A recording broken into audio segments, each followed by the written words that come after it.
Gravitación.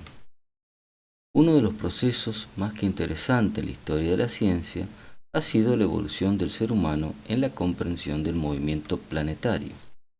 La primera hipótesis consistió en suponer que los planetas describían círculos concéntricos, teniendo a la Tierra en su centro. En el siglo II de la era cristiana, el astrónomo Ptolomeo de Alejandría desarrolló la teoría de las epicicloides.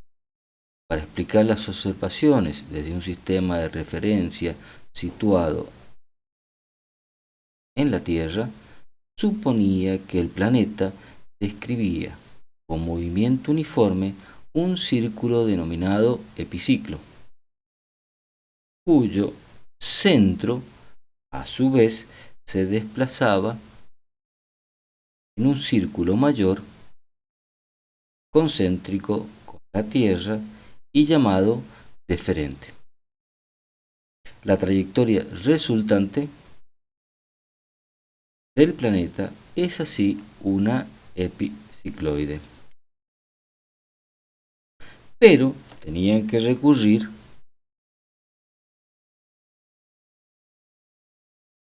a complicadas sumas de trayectorias circulares.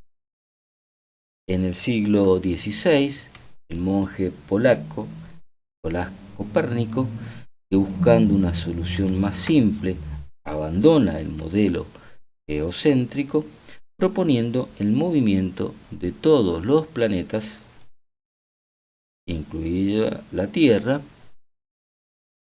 con respecto al Sol, el cual estaría en el centro, generando el modelo heliocéntrico. La idea no era nueva. Había sido propuesta por primera vez por el astrónomo griego Aristarco alrededor del siglo III a.C. Ambos sistemas se basaban en la idea de que los cuerpos celestes se movían según el movimiento circular forme.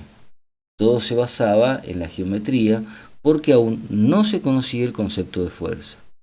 Pero Copérnico aportó el marco de referencia correcto a partir del cual se desarrollaría nuestro conocimiento sobre el sistema solar.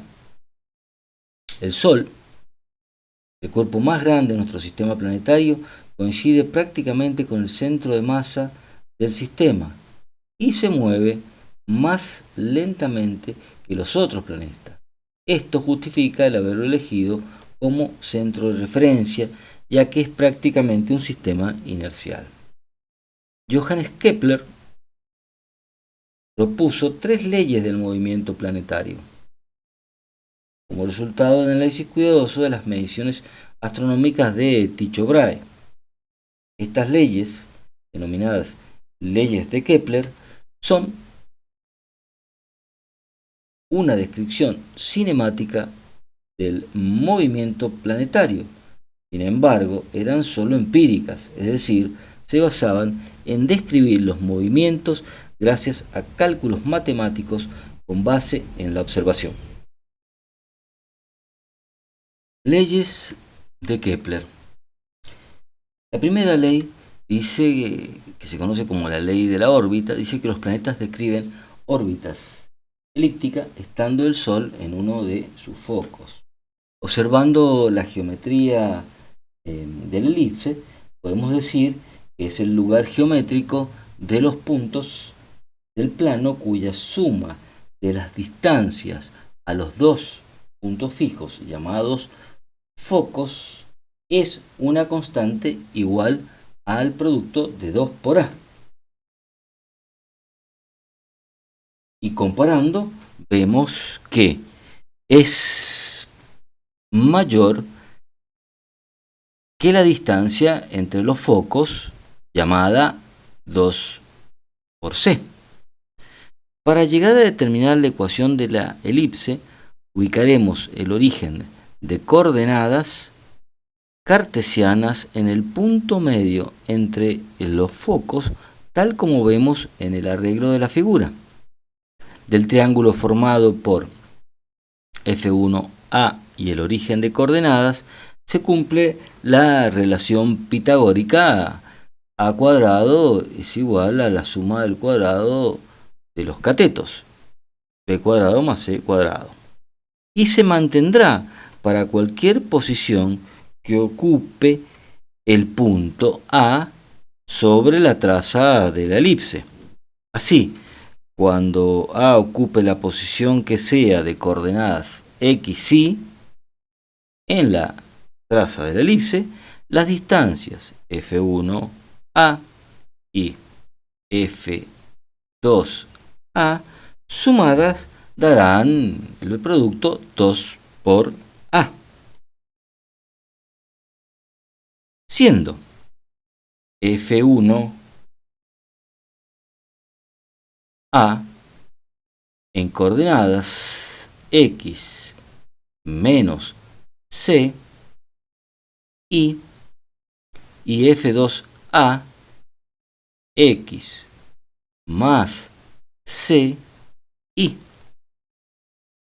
Sustituyendo estos valores en la ecuación 2 mediante la relación pitagórica, nos quedará que f1a, la distancia f1a, es x menos c al cuadrado más y cuadrado.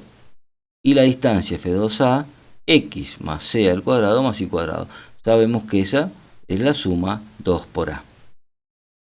Pasando el segundo término del primer miembro que está sumando al segundo miembro restando, tenemos esta otra expresión. Elevando ambos miembros al cuadrado, en este caso se va a simplificar con la raíz en el primer miembro, y acá nos quedará otra cosa que distribuir ese cuadrado, tal que acá tendremos el cuadrado del primero, que será 4a cuadrado, menos el doble producto del primero, 2 por 2, 4a, por el segundo tal como está, más el cuadrado del segundo término, que en este caso se simplificará con la raíz. Desarrollando los cuadrados, antes podemos simplificar acá y cuadrado con y cuadrado, que se encuentra sumando en ambos miembros. Ahora sí, desarrollando los cuadrados, tenemos el cuadrado del primero, que es x cuadrado, menos 2cx más c cuadrado. Va a ser igual a 4a cuadrado, menos 4a, raíz de lo que tenemos acá, más, desarrollamos este otro cuadrado, x cuadrado, más 2cx, más c cuadrado. Acá también podemos simplificar c cuadrado con c cuadrado, que están ambos miembros con signo positivo, y x cuadrado con x cuadrado. Y nos quedará, si pasamos 2cx al primer miembro, restando, menos 4cx, igual a estos dos términos que quedarán en el segundo miembro.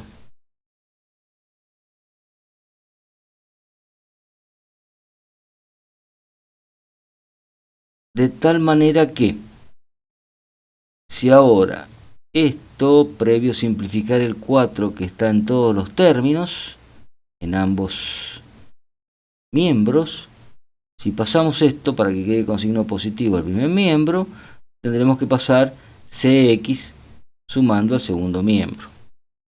Elevando al cuadrado nuevamente ambos miembros, nos va a quedar a cuadrado. Por supuesto que acá el cuadrado y la raíz se simplifican y queda la expresión x más c al cuadrado más y cuadrado. Y acá, elevando al cuadrado, tendremos que hacer el cuadrado de un binomio. Sería el cuadrado del primero más el doble producto de a cuadrado por cx más el segundo término elevado al cuadrado, c cuadrado de x cuadrado. Si ahora aplicamos propiedad distributiva, acá los corchetes, nos va a quedar a cuadrado, y a su vez desarrollamos el binomio cuadrado, cuadrado del primero más el doble producto sería 2cx con el a cuadrado distribuido, nos queda esta expresión, más finalmente el cuadrado de c por el a cuadrado, que es a raíz de la distribución, más a cuadrado y cuadrado. Si observamos, tenemos este término y este término iguales y positivos, por lo tanto se cancelarán. Y nos va a quedar la siguiente expresión. Ax cuadrado, acá el cx cuadrado lo vamos a pasar restando al primer miembro, y vamos a dejar el a cuadrado y cuadrado también en el primer miembro. Este queda en el segundo miembro, y este término lo vamos a pasar restando al segundo miembro. Y acá podemos sacar de estos dos primeros términos del primer miembro como factor común x cuadrado de a cuadrado menos c cuadrado entre paréntesis. Nos queda la suma de a cuadrado y cuadrado, y en el segundo miembro podemos sacar factor común a cuadrado y nos quedará entre paréntesis a cuadrado menos c cuadrado. De la relación pitagórica 1, a cuadrado menos c cuadrado no es otra cosa que b cuadrado. Lo tenemos acá y lo tenemos acá. Si lo reemplazamos, nos queda x cuadrado más b cuadrado igual a más a cuadrado y cuadrado igual a cuadrado por b cuadrado. Si divido todo por a cuadrado por b cuadrado, nos queda esta relación. Por supuesto que el segundo miembro es 1. Y acá puedo simplificar b cuadrado con b cuadrado, numerador y denominador. Y acá a cuadrado con a cuadrado. Y finalmente, obtenemos la ecuación cartesiana, también conocida como canónica o normal de la elipse. Evidentemente, no todas las elipses son iguales, sino que unas son más alargadas y otras más achatadas. Así pues, existe un cociente que sirve para medir cuán redondeada está una determinada elipse. Este coeficiente se llama excentricidad. Y se calcula como c sobre a, donde c es la distancia del centro de la elipse a uno de sus focos, y a la longitud del semieje principal o mayor. Como se puede ver en la representación, cuanto más pequeño es el valor de la excentricidad e de la elipse, más se parece a una circunferencia. Por lo contrario, cuanto más grande es el coeficiente e, más aplanada es la elipse. Además, el valor de la excentricidad va desde 0, en el caso de una circunferencia perfecta, hasta 1, una línea horizontal, y ambos extremos no están incluidos. Otro sistema de coordenadas es el llamado sistema de coordenadas polares, en el que las coordenadas de un punto A cualquiera quedan determinadas por las distancias ρ a un punto fijo del plano llamado polo y por una dirección a partir de una recta fija llamada eje polar. Así, las coordenadas del punto A son el par ordenado de números reales, ρ radio vector y θ ángulo polar, considerando como positivo el sentido antihorario para θ. Para la deducción de la ecuación de la elipse, hacemos coincidir el foco de la misma con el polo del sistema de coordenadas polares ya definido. Antes de continuar, cabe recordar de geometría analítica que cada foco de la elipse está asociado con una recta paralela al semieje menor llamada directriz, siendo esto una línea que determina las condiciones de generación de la elipse, donde P es el parámetro focal. P es igual al producto D por E, longitud de la semicuerda focal que se obtiene cuando θ es igual a pi sobre 2, siendo D la distancia del foco a la directriz.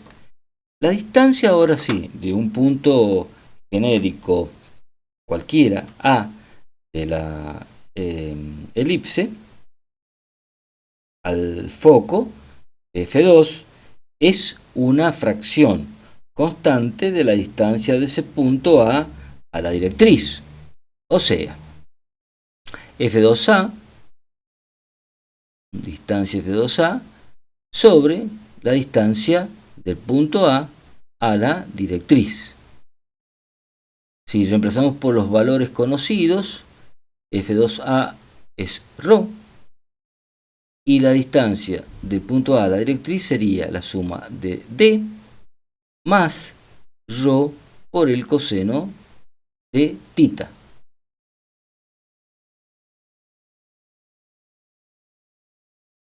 Si pasamos este denominador multiplicando al primer miembro, tendríamos E por D más E por ρ coseno de θ igual a ρ. Agrupando los términos en ρ en el primer miembro y sacando factor común, nos queda esta expresión. Luego, despejando ρ es igual a E por D, excentricidad por D, sobre 1 menos E coseno de θ. Pero E por D sabíamos que era P. Reemplazamos y nos queda esta expresión de las cónicas en coordenadas polares. Si E está entre 0 y 1, es precisamente la expresión de la elipse.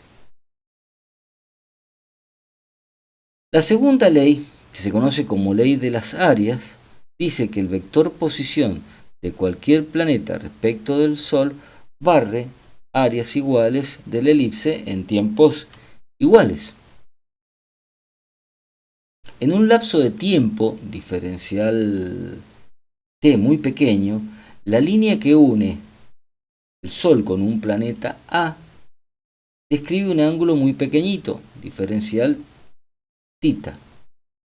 El área que barre el triángulo de altura R y base R diferencial θ se denomina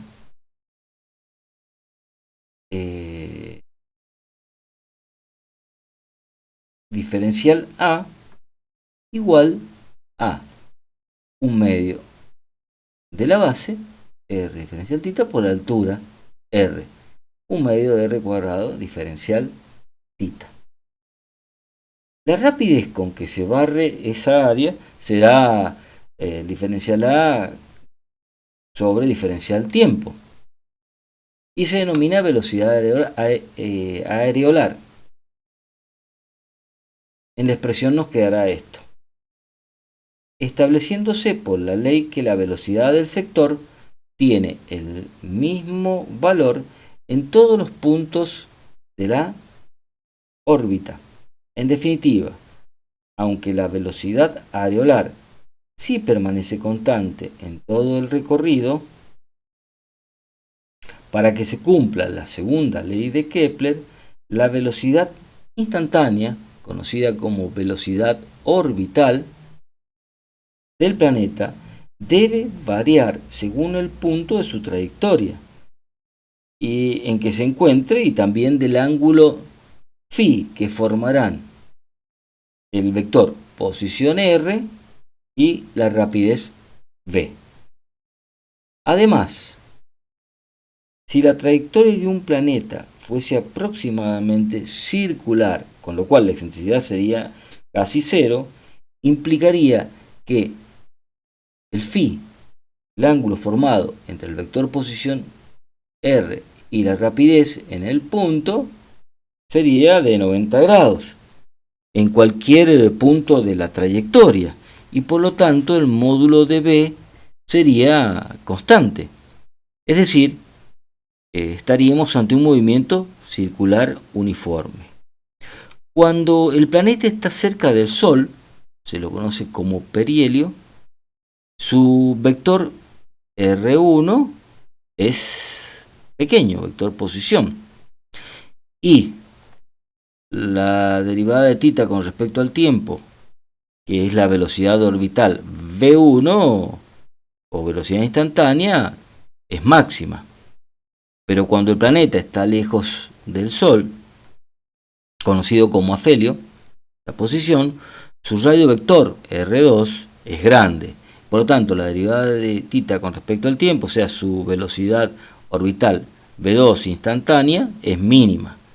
Por lo tanto, la distancia cubierta en un segundo en el perihelio es V1 y la distancia cubierta, digamos, en un segundo en el afelio es V2.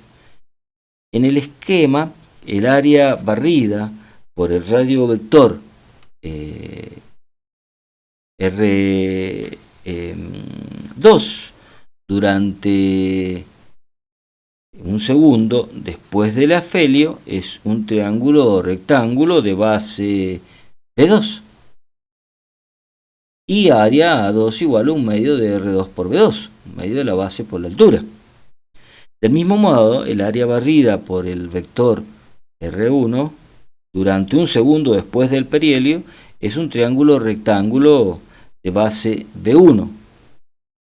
Y entonces su área será un medio de la base por la altura, un medio de R1 por V1. De acuerdo con la ley de las áreas que acabamos de ver, el área A1 debe ser igual al área A2. Si igualamos dos términos, nos va a quedar que podemos simplificar el 1 medio y nos queda que R por V1 es igual a R por V2. O mejor, de esta otra manera.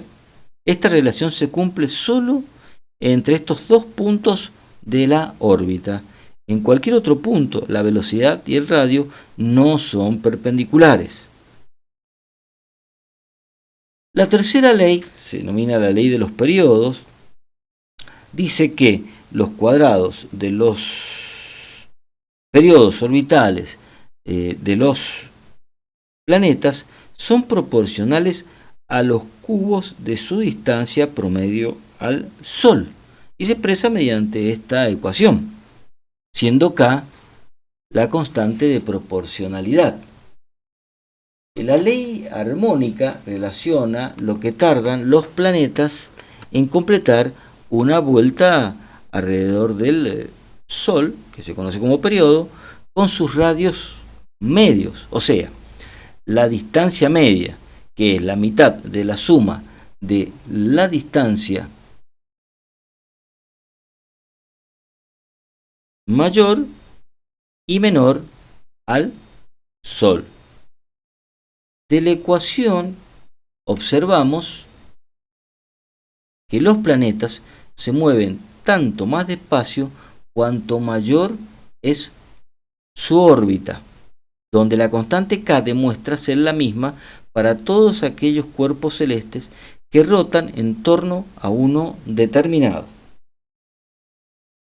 Los planetas del sistema solar comparten el mismo K, a rotar todos alrededor del Sol, o casi. Luego veremos en los próximos videos cómo los satélites de un determinado planeta compartirán también el mismo K, que es idéntico entre ellos, siendo UA, cabe aclarar, unidad astronómica, una unidad de longitud igual a 149.597.870,700 kilómetros, que equivale aproximadamente a la distancia media entre la Tierra y el Sol. Valores, por supuesto, que se pueden calcular con las herramientas de la geometría de la elipse vistas con la primera ley.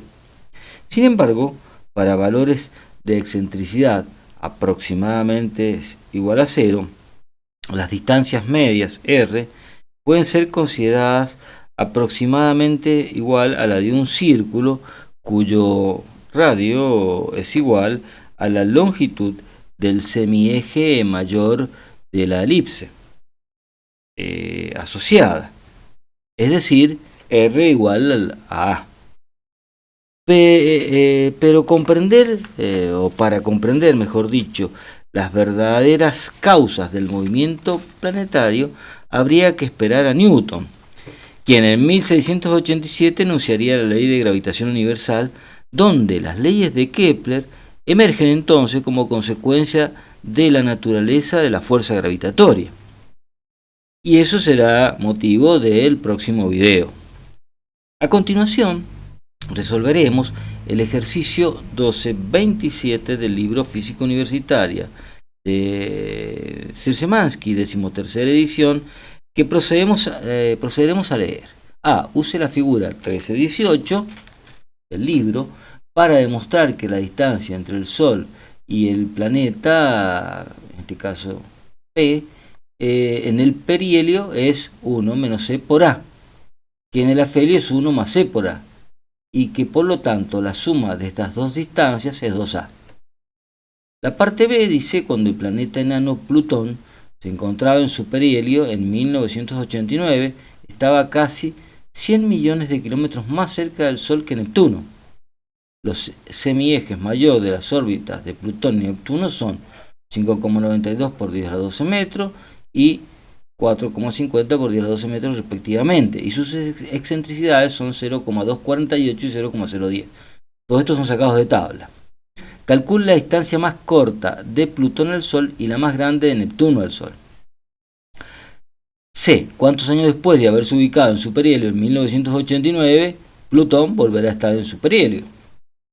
Vamos con la parte A.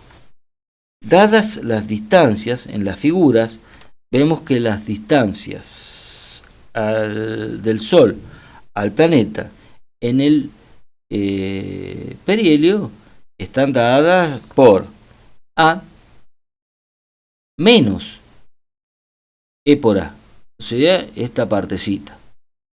Sacamos factor común A y nos queda 1 menos C, tal como nos pedía la demostración. Y la distancia del Sol al afelio, que sería esta posición, cuando el planeta está acá, sería E por A más A. Si sacamos factor común A nos queda esta expresión. Si sumamos ambas expresiones, acá EA y EA tienen distintos signos y se cancelan, y nos queda 2 por A, tal cual ya sabíamos. En la parte B, para Plutón, tenemos los siguientes datos. La excentricidad 0,248 y A es 5,92 por 10 a la 12 metros. Para Neptuno es 0,010 su excentricidad y A es 4,50 por 10 a la 12 metros. El periodo orbital de Plutón es de 247,9 años. La distancia más cercana a Plutón la vamos a sacar para el perihelio, ¿no es cierto?, con esta expresión, ¿cierto? A por 1 menos A, con los datos de Plutón. Y la distancia mayor para Neptuno la vamos a sacar en el afelio. ¿Bien? O sea, con esta expresión. A factor común de 1 más la excentricidad. Y acá tenemos los resultados de ambos. En la parte C se nos pregunta cuántos años puede haberse ubicado en el perihelio en 1989, que es lo que ya sabíamos por datos entregados en el problema. Plutón volverá a estar en su perihelio. Obviamente que va a volver a estar ahí al cabo de 248 años, porque este es el periodo orbital sacado de tablas para Plutón.